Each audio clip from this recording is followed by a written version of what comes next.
Hello mga bi, magandang araw! At eto na nga yung mga kaganapan namin dito sa Sendai. Tara, samahan nyo kami for today's video. Pagkatapos nga pala namin mag-check-in, pumasok na rin kami sa aming kwarto. Maliliit lang talaga yung kwarto ng mga hotel dito sa Japan. At pagkatapos nga namin mamahinga ng 40 days, ayun, bumangon na kami. Naglakad-lakad na nga kami para makahanap kami ng makakainan. Alam nyo ba yung naganap na malaking lindol or tsunami dito sa Japan? Dito yun sa Sendai mga bi. Siguro simula dito sa city hanggang doon sa pinangyarihan mismo ng tsunami, mga 1 hour mahigit din yung biyahe. Kwento ko lang sa inyo mga bi, siguro mga 1 year pa lang ako nun dito sa Japan nung naganap yung tsunami na yon. Tapos mga bi, yung manager ko nun, talent kasi ako nun, inilipat niya ako sa ibang lugar. So, yung lugar na yon, bago pa lang ako doon. Wala pa akong kakilala or kaibigan that Tapos time. Yung makakasama ko naman na talent, hindi pa siya dumarating mga bi. So mag-isa lang ako noon sa bahay. So ayun nga mga bi, habang naganap nga yung tsunami or lindol dito sa Japan, tulog ang person. At ayun nga mga bi, nagkakagulo ng buong Japan pero ang person tulog pa din. Tapos syempre may mga aftershock yan na nangyayari. At yung aftershock na nangyari, mga bi, wag ka tulog pa din ang person that time. Siguro hinayaan na lang ni Lord na hindi ko maramdaman yung lindol para hindi ako matakot kasi nga mag-isa ako doon tapos wala akong kakilala. Tapos yung manager ko tumawag noon, kinukumusta ko kung okay lang nga daw ako.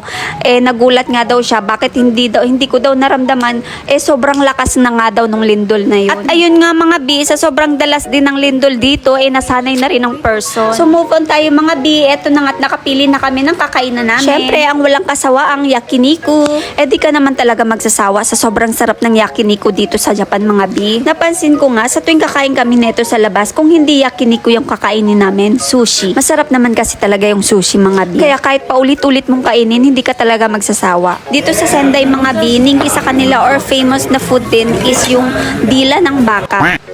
Pagdating sa yakiniku mga bi, hindi nawawala ang tang or dila ng baka. At ganito nga pala ang pagkain nito, lalagyan mo siya ng negi or dahon ng sibuyas na tinimplahan ng sesame oil or shokusho or asin tsaka paminta. At ayan nga mga bi, sa sobrang sarap hindi na nakapagsalita ang person, nag-sign language na lang.